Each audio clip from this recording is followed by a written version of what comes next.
So we are moving on. We move on from where we stopped. So because this seemed to be the final lap for tonight. I'm really thinking on how to really get our work marked at this stage. And for those people who usually turn in their work, I'm committed to making sure that you get a response from the work. But most people don't scan very well to me. So, and it seems as if we probably even learn more when we review it here. So I don't know how best we can review together, because I want us to still move quite fast, so that we'll be able to gather more grounds, cover more grounds within next 1 week, and after which I'll be hoping that an extra week will be given to you guys to so that we can have massive what's it called now, a review of individual works for the week after this one, for first week of May. I'm expecting for first week of May, I'm expecting that whatever we do now, if we are able to consolidate on what we are doing now, I'll be expecting that every day at some point, I want to give time for individuals to call me, and I'll review their work on a one-on-one, maybe at least 1 hour each per person, and it will be probably throughout the day.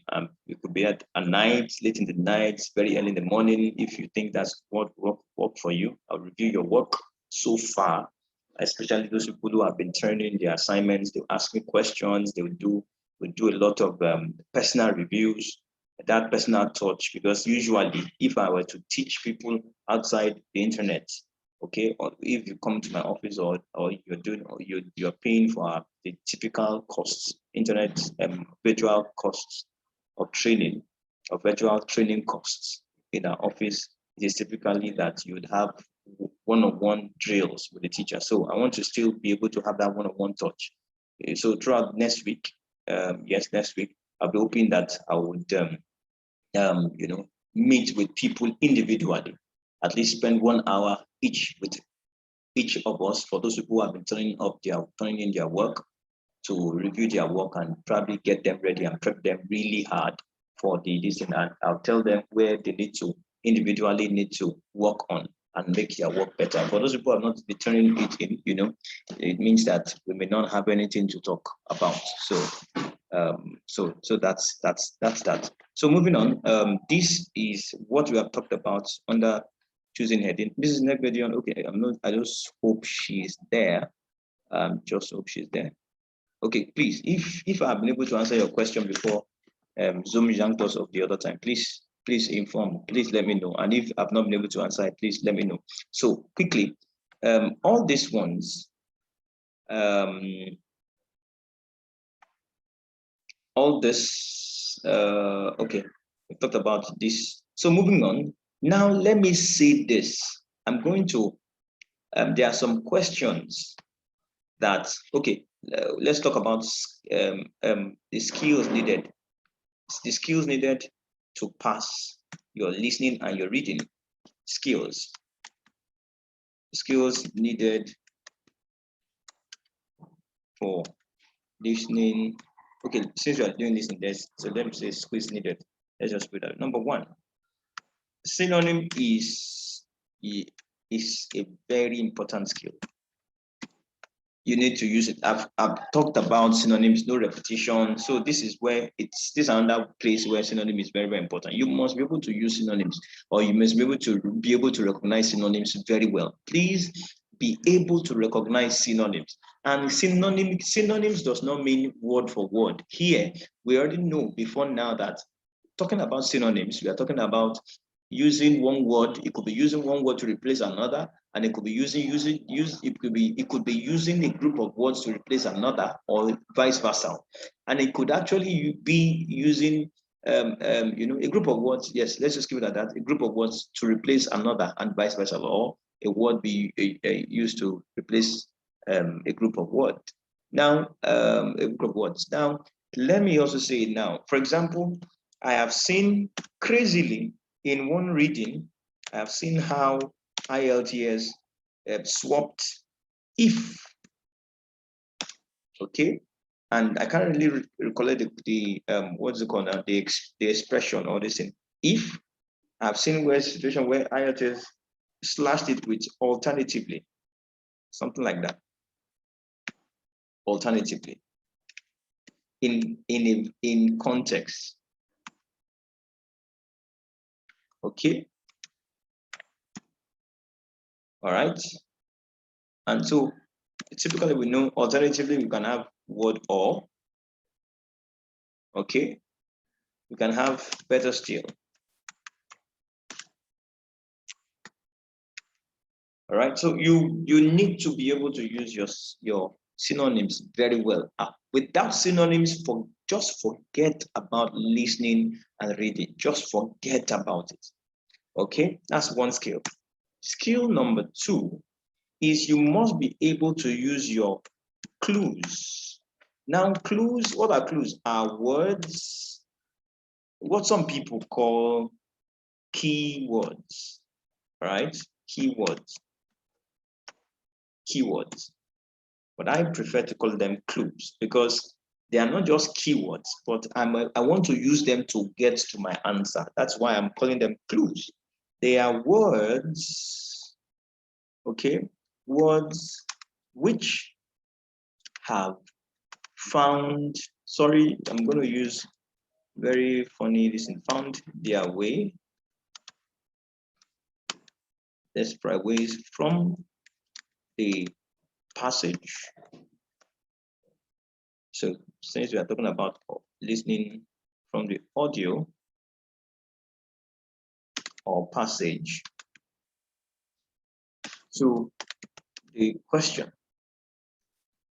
particular word, and sometimes question or answer, because in the case of multiple choice question, you could have particular words which has found themselves their way into listen.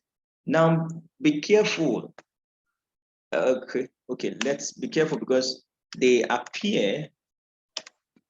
may appear, that's, we have to be very careful. They may appear as one,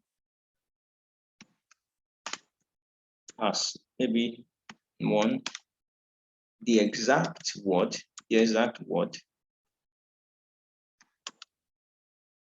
All right, so let's bring that down. One, the exact word. You can have them coming into the question as number 2, the as a synonym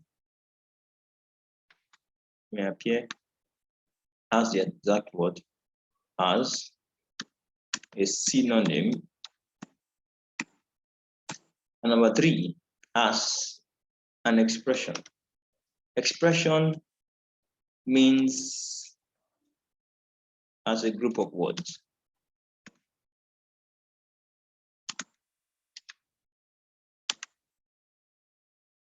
Okay, so you could have the exact word, a synonym, an expression, a group of words. You could have those ones. All right, so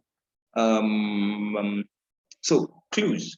Now the function of clues sometimes, okay, you have to, these are words, okay, we've said clues are the words which have found their ways from the audio or passage to the question or answer and may appear as the exact word from those places, or as synonyms, or as an expression, in which case could be group of words. So let's talk about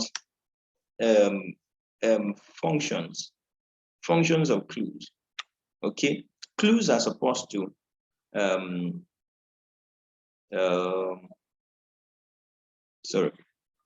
functions of clues.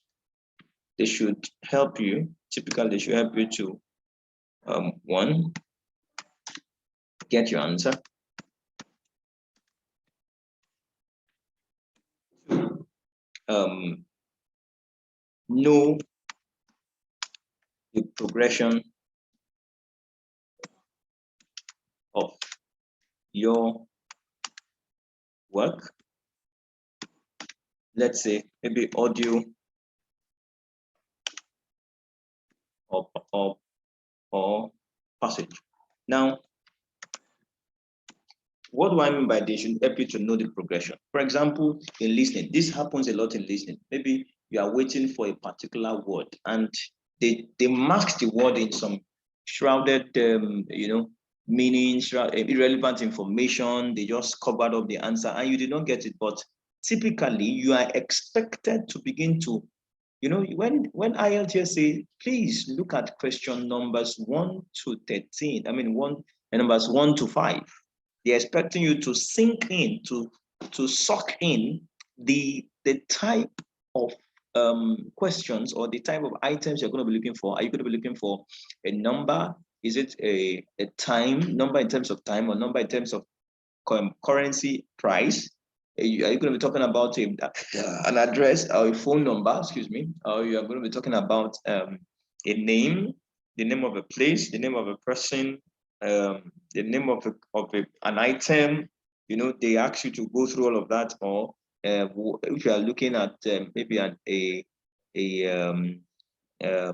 academic content where they are asking they want to know, okay, what time is presentation holding tomorrow? What are the content of the presentation? Is it better to talk about animals than to talk about dogs? They want to. So while you are on, let's say on number 19, question number 19, and you are waiting very hard on what they are saying in order to hear their question. You should be making your eyes pace between the clues or keywords of 19 and 20.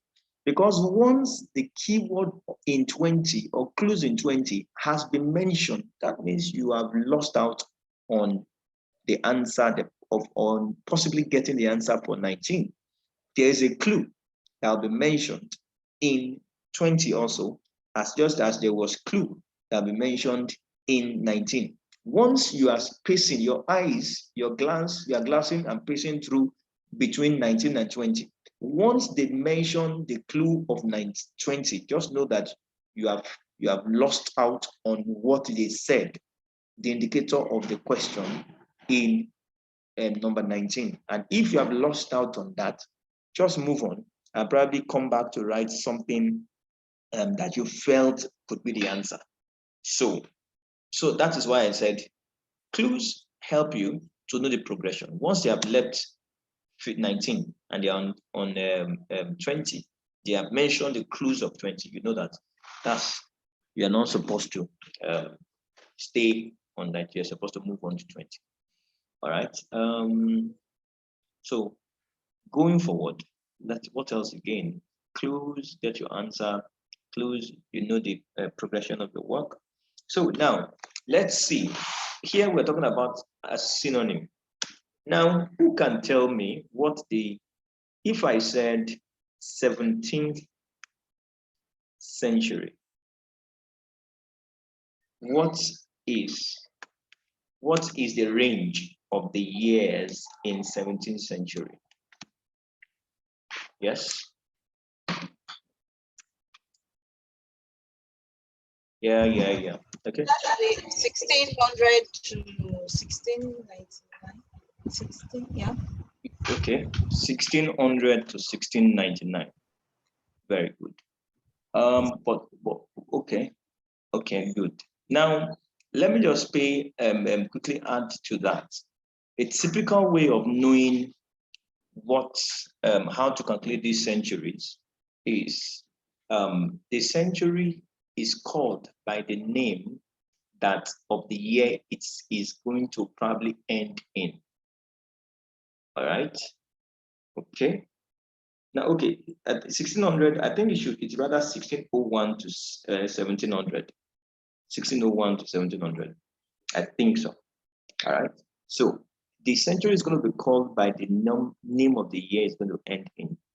Like we are already in 21st century, but we have not seen 2100 yet. Do you understand that kind of thing? We are already in 21st century, but we have not seen 2100 yet. So this century is probably going to end in 2100, but it started in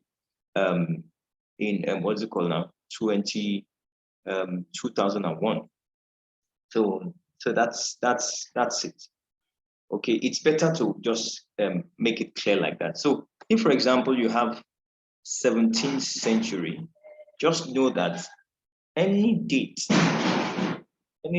between 1601 to 1700 is your 17th century. Okay, so let's have your question, Mr. Sorry, I need to clarify this. Are you saying 2000 is 19th century? Because I remember when we got to 2000 with the We're saying millennium. millennium. We were saying 21st century then. Abi? We started talking about 21st century from 2000.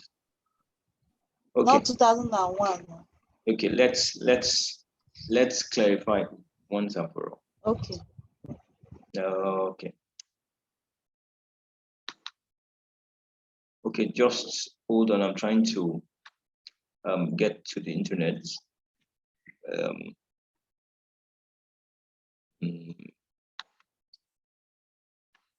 Okay.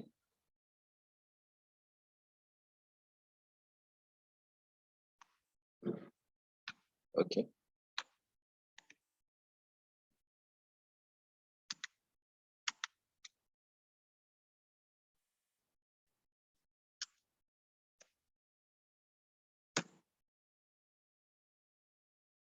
Okay, so let's see.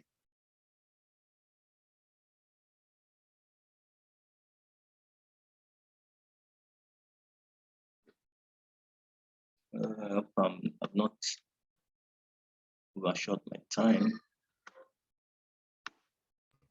Yeah, I've seen it. It's 2001, January 1st. January 1st, 2001, right? 2001, yes. So January 1st, 2001 to 2021. Abi? Yeah, let me check. 2100, yes, 2100. So January 1st, 2001 to 2100. Okay. 2100, 31st December. Okay. So it's clarified. Thank you. Okay. All right. So so that is settled. That is settled. So the name of the can you put that on mute, please? It's oh my God. Oh. Okay. I think I put all right. So okay. So moving on. So that settles that. Okay. So we go back to our this thing. Okay, I have a few more this thing. So that is it. So you call the century. So even if you have 1639, you know that's 17th century. So you've got to understand how the century is. And so this is one of the areas where students make a lot of mistakes.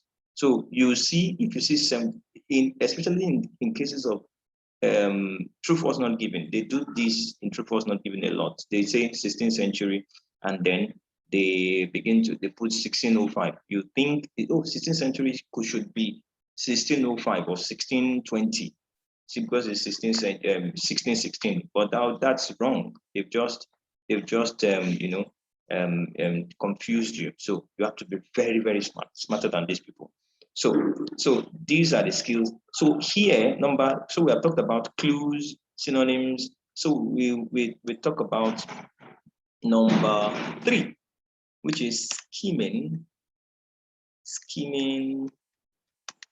and scanning. Now, skimming and scanning is more or less scanning through, but what I prefer to call is fast read, to fast read through a particular area, rummage through a particular area quite quickly in order to get your answers. You scan through a particular question or a particular chunk to get your answer out. So you have to read through quite fast, quite swiftly, without without swallowing so much information, but making sure that you are getting your information. You are digesting the main points in each of the information you see in order to get through to your listing. Now, scanning and skimming, okay, works for some, but clues works for all. Scanning and skimming works for some, clues work for all. All right. Now, let's say we just identify as SS, SSC, and just C. SS is scamming and skimming. C is clue. And so you have places where you can basically just use your clue. Okay. You have places where you can basically just use your scanning and skimming. In fact, you rely, it's not as if you will not read a chunk, but you not read the sentence, but the chunk of what you get will be dependent on your scanning and skimming ability. You must be able to scan through a huge chunk in order to be able to get your answers correctly. Now, let's start from multiple choice question. Multiple choice question is akin to there are some that they look alike. So it's akin to your choosing heading and locating information question. So scanning and skimming, SS, is going to be useful there. But then your C is also going to be useful. So you should be able to, because sometimes now, as much as you have said 3 types of essays, there are 2 forms. Okay, let's add this one, please. 2 forms. 2 forms of MCQ. And what do I mean by that? There are long MCQ and there are short MCQ. What do I mean by long and short MCQ? You have long, the ones with long answer choices. These ones have sentences or even phrase or clauses. They could very long phrases, sentences. Okay, let's go, or clauses, or even sentences. In that case, you have to do a lot of understanding what they are saying, because you just have to do quite a lot in making sure that you get this in. Most students have issues with having to talk about what's it called now? Long MCQ. They have a lot of students, but let me say this: the same approach for a long answer choices is the same approach for your choosing heading question. So that's so you have to just apply. If you are good with, if you think you are okay with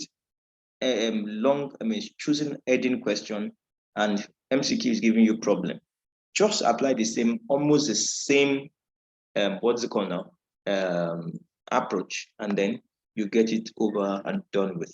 So you have short answer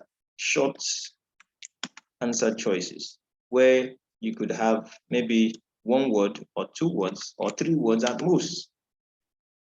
But in the other ones, it could be as long as 5 sentences, as long as 10 sentences. Short answer choices. Okay, so here we have said your clue, locate the major keyword and use your scamming and skimming if it is very long. Here, as far as I'm concerned, just make use of your okay, this one is that. Don't mind me, John. So here you would have here we can say clues are useful.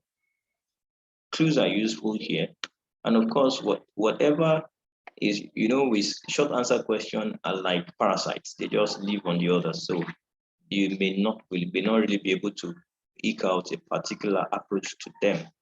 Okay. Okay. So let's see these ones too. Whatever you see here, clues, because they mention the word. That will be useful, and then listen. So I didn't talk about matching. I'm coming back to that. I hope tonight we'll be able to still touch about, but let's just move on quickly. So let's talk about clues here too. Almost everything in under listening except for what's it called now? Multiple choice question you can use clues for them, but these other ones you have to read large chunk. So it goes SS/C classification SS/C.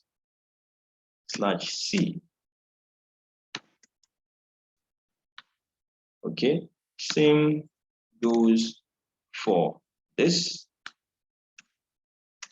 SS/C. Same goes for diagram labeling, SS/C. Okay. Diagram labeling you could use clue because you don't have to read them so you don't have to read a chunk. So you can have all of that. So you need to be fast at reading through. So what makes reading quite hard for students is the fact that they have to read a lot. So in order for you to be able to ace and increase your reading score, you've got to know how to fast read and digest information as quickly as possible. In reading is not all about knowing all of the points. I've met some people in my years of experience who would say they have to read and understand first. IELTS is not expecting you to read and understand. If they are expecting you to read and understand the passage before they give you the question, then they should have given you more time.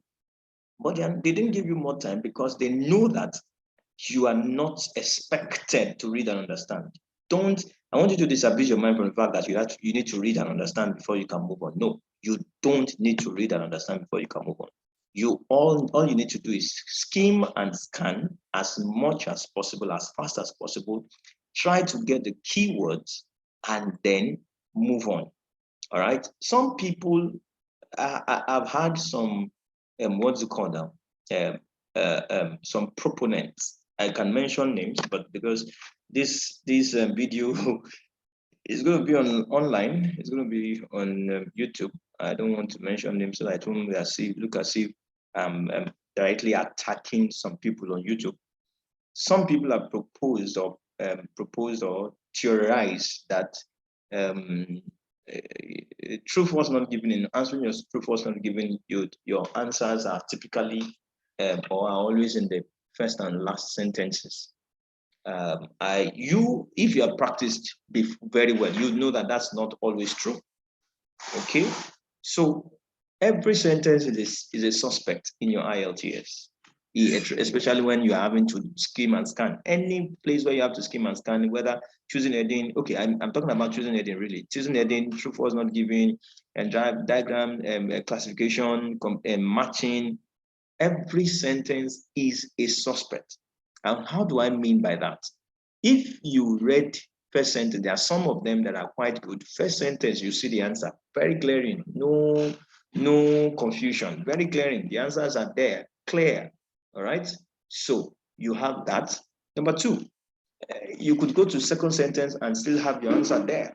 You could go to third sentence and still have your answer there. You could go to the fourth sentence and still have your answer there. Fifth sentence, the answer may be there. Sixth sentence, the answer may be there. Seventh sentence, the answer may be there. Maybe the last sentence, your answer may be there. But don't work with a stereotypic mindset that your answers are going to be in some areas. If it is that easy, IELTS, a lot of people will not have to write IELTS multiple times because of reading. But people are sadly people are having to write IELTS multiple times because of reading. So you need to understand the fact that there's no stereotypic approach to getting your answer under choosing heading. Anywhere your answer can be anywhere. And if it's and it could even be that the summary or the main point, because that's all about it, what it is. Choosing heading, the whole paragraph culminates into a heading. It's not, sometimes the indicators are in those individual sentences, but sometimes the summary of the whole paragraph culminates into the heading. So you've got to be able to use a wide range of different approaches to getting your answers with choosing heading and true, false, not given, and the rest of them like that. You can't always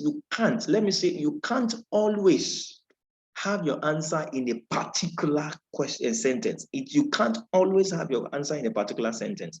You can only but have your answer in different sentences, cutting across different paragraphs and even different passages.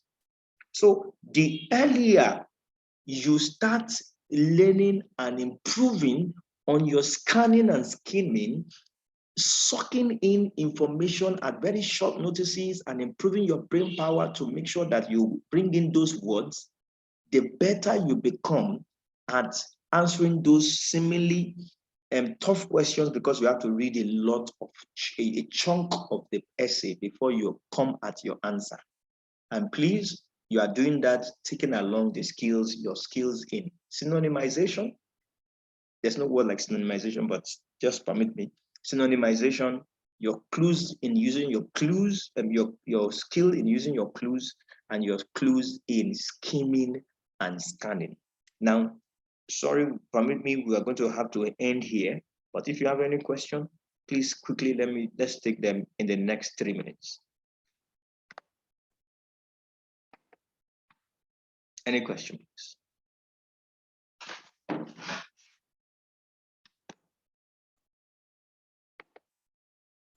Any question? I'm waiting.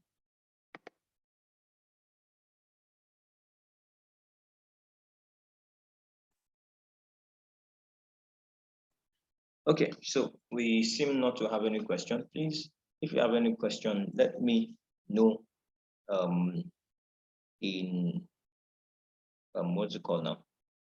Immediately after the class, so I'll know how to respond to you. Now, this officially means that we can begin to attempt our listening and reading, while we still continue to attempt our writing. Those people who have submitted, I just have 4 people who have submitted their writing, and it's either that I called you. Okay, maybe you should tell me when you might be free before Wednesday, or maybe Wednesday or before Wednesday, when you might be free and we'll be able to review your work together. I think I prefer that. All right, so just call me. I think I have Nafisat, I have Kefi, I have Mr. Ezekiel, and I have I think Devian's assignments. You know. I will choose Wednesday. Wednesday, what time? Maybe you should talk to me. Talk to me. It's already 9 o'clock. So you know I'm rushing. The exam is on Friday, so it's on Friday. I'm only free on Wednesday. Yes, I didn't get another date. Ooh. It's only Friday. Serious. Okay. So I will do the Wednesday. I'll be available at home all day. Okay. On Wednesday. Wednesday is another busy day for me, but okay, we'll look. No, I mean in the morning. Okay, Mondays busy, are okay. this is Mondays and Wednesdays. My day starts. My classes start typically around 7. Okay. My first class Okay. 7 to 9, 9 to 12, 12 to 1, 1 to 3, 3 to 6. Then I'm here with you guys. Then after 7 to 9, I'm with another person 9 to 11. So Okay. What of Mondays. tomorrow? Tomorrow is relatively free, and so I'll be open to this. The Of course, evening. in the evening I'll be busy from 5:30.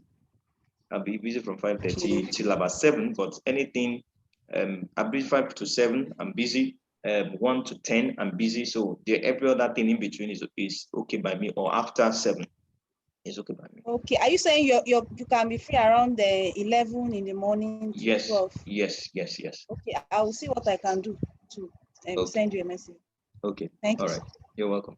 So please feel free to, so that we can review your work together, especially everybody. But if you have booked a date, please feel free to, so that we can review your work together, especially your reading. Keep your, especially your writing. Keep your reading coming. I mean, and how this is how you do your reading. You read, mark. Do your reading and listening, mark, and review. Reviewing is where you learn. You learn at reviewing. What do you do at reviewing? What does review means? You look at how they came across their own answer, and you look at how you thought, the way you reasoned, and your line of thought that brought you to the points when you got the ones you got wrong.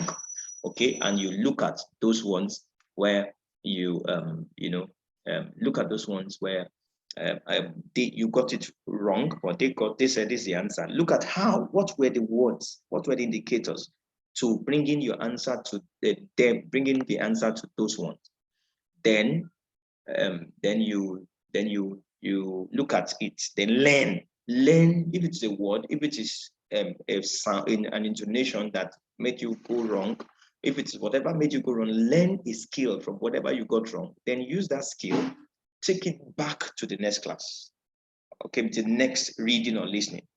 So review all the time. So the more you review, the more likely your score, the next score you are going to have is going to, if you do your review very well, your score should just scale up. It should just move up. But if you don't do review very well, then it's rather than even increasing, it reduces. Now, let me say this, that do not do your IELTS test once you are distracted, hungry, feeling sleepy, stressed. Don't do anything at that time, because you will not get the best of results. Make sure that you are doing it in what looks like an examination condition. It is only then that you can be sure that you are actually progressing. If you did it today, you did it in an examination condition, tomorrow you were hungry or you are distracted and you did it, you would naturally get a lower mark. So you are not progressing, and we don't know the true nature of where you stand. So, but do it in an almost perfect situation, and making sure that you increase as you go on. So with that, we'll call it a day here, and we're expecting that you get through to me with whatever thing that we need to do together concerning whatever it is that you have done. So thank you very much. Thank you. I'll see you on Wednesday. Good night.